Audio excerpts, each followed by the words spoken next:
কথা ঠিক, কিছু কথা ভুল। ঠিক আছে, আজকে যেমন ও রিম্পা মানে সঞ্জয়ের স্ত্রীর পাশে দাঁড়িয়েছে, এটা ভালো লেগেছে। এবং একটা কথা হচ্ছে যে সঞ্জয়ের স্ত্রীর সম্বন্ধে যেভাবে আজকে ওই বিডির কন্টেন্ট ক্রিয়েটার ভিডিও করেছে, এটা নোংরামও শুধু নয়, ভারতীয় মেয়েদের মলেস্ট করা হয়েছে। এটা কিন্তু বিভিন্ন শাস্তির আওতায় আসে, বিভিন্ন শাস্তির আওতায় আসে। সঞ্জয় চাইলে কি স্ট্রাইক দিতে পারে? এটা আমি সঞ্জয়কেই জিজ্ঞেস করছি, সঞ্জয় চাইলে কি স্ট্রাইক দিতে পারো তুমি? কারণ ওই রিম্পার ফটোটা পুরোপুরি ইউজ হয়েছে, বুঝতে পারছো? তো এই সমস্ত ক্ষেত্রে সুখে ঠিক লাগে। আবার একটা কথা তোমাদের সামনেই বলছি, সুপ্রিয় দর্শক যারা, তাদেরই আমি একটা কথা জিজ্ঞেস করছি, টিনাকে এইভাবে কিলো দরে নোংরা করা তোমরা সাপোর্ট করো? আজকে মানে ওই কি বলে ওটাকে, ক্রাউড ফান্ডিং নিয়ে ও যে কথাগুলো বলল, এই কথাগুলো তোমরা মানো? ক্রাউড ফান্ডিং ওর কাছে আলটিমেট গোল ছিল কেন? ও নিজের এত কিছু রয়েছে, ও সেই জিনিসগুলো দিয়ে ও পয়সা তুলতে পারতো না? হাজব্যান্ড তো ওর হাজব্যান্ড ওর সঙ্গে পুরোপুরি কোঅপারেট করে, তাহলে ওর হাজব্যান্ডের সঙ্গে কথা বলে অন্য রাস্তায় গিয়ে ধার ধর নিয়ে পয়সা তুলতে পারতো না? ওর বাবা, সুয়ের বাবা মা ওকে এতভাবে হেল্প করে, তারা কোথাও থেকে পয়সা জোগাড় করে, ফান্ড জোগাড় করে দিতে পারতো না? দর্শকদের পাশে হাত পাওয়ার কোনো কারণ আছে কি? এবং ব্যাপারটা হচ্ছে, ও তো ক্রাউড ফান্ডিং করেছে না, ও ক্রাউড ফান্ডিং করেছে, এরপর পোস্টমর্টেম রিপোর্ট যাই বলো, তাহলে ক্রাউড ফান্ডিংয়ের জন্য যদি সীমার শাস্তি হয়, সুয়েরও শাস্তি হওয়া উচিত, সুয়েরও শাস্তি হওয়া উচিত, এবং বেচারামের শাস্তি হওয়া উচিত। বেচারামও ক্রাউড ফান্ডিং করেছে এবং তোমার সুও ক্রাউড ফান্ডিং করেছে। বেচারাম আজকে বলছে আমি রসিদ দেখাবো যে কতটা খরচা হয়েছে, কি হয়েছে, কিন্তু কিসের রসিদ দেখাবে? টাকা নেয়ার, বউ বেচে টাকা নেয়ার। বেচারাম টাকাটা কেন পেয়েছিল? আজকে ওই বাচ্চাটাকে দেখিয়ে, অসহায় বাচ্চা যাকে তার মা ছেড়ে দিয়ে চলে গেছে, তাহলে এখানে ও দুজনকে বেচছে না, ওর সন্তানকে বেচছে এবং বউকে বেচছে। বেচারাম আজকে টাকাটা পেয়েছিল শুধুমাত্র বাচ্চাটাকে দেখিয়ে, এমন একটা বাচ্চা যার মা ছেড়ে দিয়ে চলে গেছে, বুঝতে পারছো? মা বেরিয়ে গেছে, বাচ্চাটাকে না নিয়ে চলে গেছে, এইরকম একটা গাল গল্প রটিয়ে, তার মানে এটা বউ বেচা হলো, সন্তান বেচা হলো, সন্তানের অসহায়তা বেচা হলো। ওই টাকায় আসবাবপত্র না কিনে প্রথমে সন্তানের ভবিষ্যৎ দেখা উচিত ছিল, কারণ আমি সত্যের পথে আছি, ছেলেটাকে একটা জায়গায় পৌঁছে দিতে হবে। এই কন্ট্রোভার্সি ক্রিয়েটারদের দিয়ে বলিয়ে 1.5 বছর ধরে বেচারাম ওয়াইটিতে কন্টেন্ট করেছে, তাই না? তাহলে আজকে ম্যাডাম যে দুটো তথ্যের বিরুদ্ধে আওয়াজ তুলছেন, এক হচ্ছে বেচারামের বিরুদ্ধে কন্ট্রোভার্সি, বেচারামকে নিয়ে কন্ট্রোভার্সি, আর 2 হচ্ছে তোমার ক্রাউড ফান্ডিং। এবার বেচারামকে নিয়ে কন্ট্রোভার্সি তখনই বন্ধ হবে যখন বেচারাম কন্টেন্ট দেওয়া বন্ধ করবে। বেচারাম নিজেই তো কন্টেন্ট দিচ্ছে, বেচারামকে দিয়ে কন্ট্রোভার্সি বন্ধ হবে কি করে? ও তো নিজেই কন্টেন্ট দিচ্ছে, বুঝতে পারছো? আচ্ছা, সুয়ের বেশ কিছু কথা চলে, বেশ কিছু কথা চলে না, তোমরাই দেখো না। আজকে ভিউয়ার্স ইউজ করে, এটা বলাটাকে তোমরা সাপোর্ট করো? আজকে সু যে মদ খায়, এটা তো এখনকার দিনে পুরো প্রকাশিত, তাই না? আজকে সু এসে বললো প্রথমবার মদ খেয়েছি, সরি বলার বিরাট ধক আছে, সু বলল।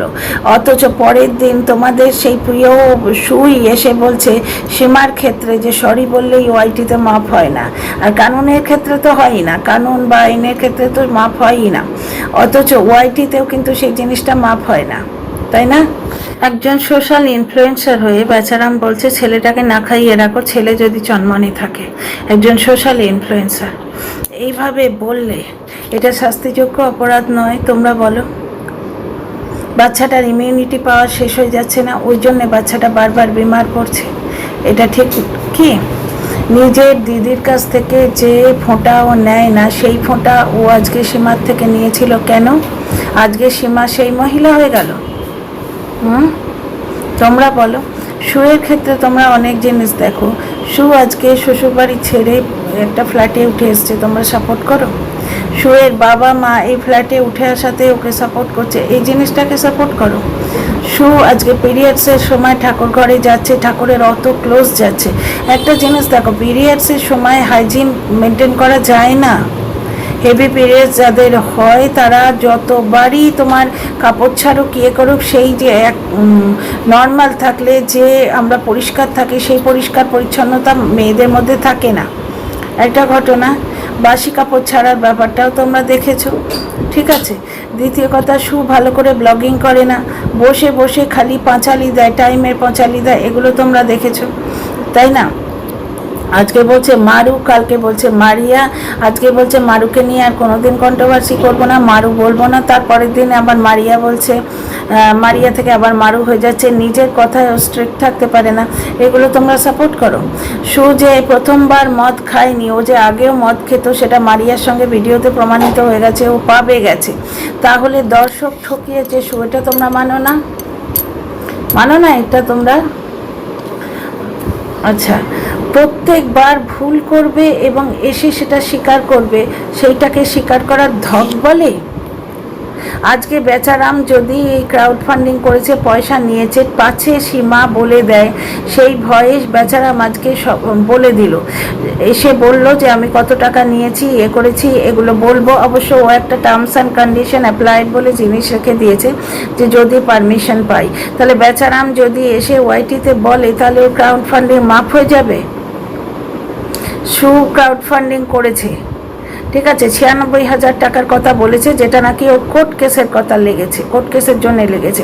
তাহলে ওর এই আইফোন, ওর এই রেনোভেশন, ওর পরচুলা, ওর এই কথায় কথায় এত জিনিস পারচেজ করা, ফ্ল্যাটের জন্যে খাট থেকে আরম্ভ করে নানা রকম জিনিস পারচেজ করা, বয়স্ক শ্বশুর শাশুড়িকে একা ফেলে রেখে স্বামীকে নিয়ে চলে আসা, স্বামী যদি ছুটির দিনে শ্বশুর শাশুড়ির কাছে একটু বেশি টাইম থাকে, সেটা নিয়ে ওয়াইটিতে বলা, এগুলো তোমরা সাপোর্ট করো।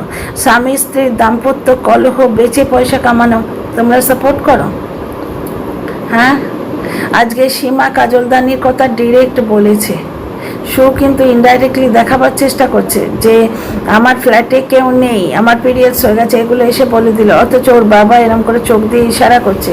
শোয়ের মতো একজন ধুরন্ধর কন্ট্রোভার্সি ক্রিয়েটার সেই ক্লিপটা রেখে দিচ্ছে, মানে ওর জীবনে কেউ একজন আছে, ওর স্বামী ছাড়া, এই ইন্ডিকেশনটা দিয়ে ও ভিউ কামাতে চাইলো। তো শোয়ের দর্শকরা এগুলো সাপোর্ট করো। তো এই সমস্ত কিছু কথা আমি তোমাদের জিজ্ঞেস করতে চেয়েছিলাম আর কি।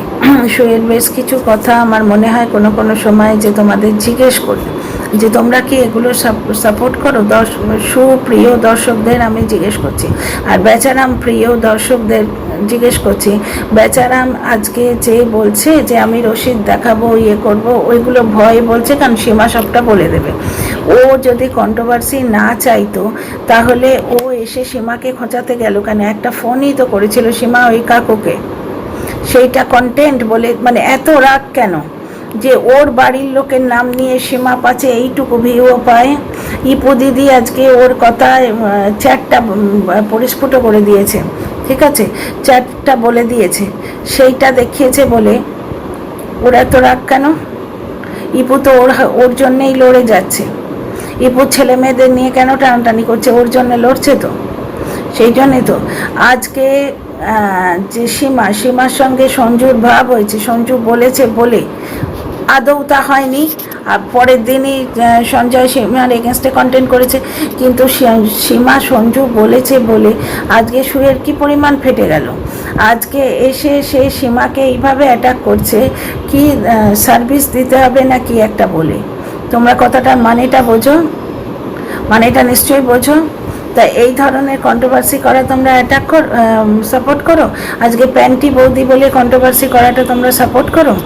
কণিকাকে মুজরা বলি বলা সাপোর্ট করো? টিনাকে মদ খাইয়ে বলা সাপোর্ট করো? অর্কর সাথে টিনা শুয়েছে এইটা বলাটাকে সাপোর্ট করো? এগুলোর তো কোনো প্রমাণ নেই। তো জাস্ট এই কথাগুলো জানতে চেয়েছিলাম।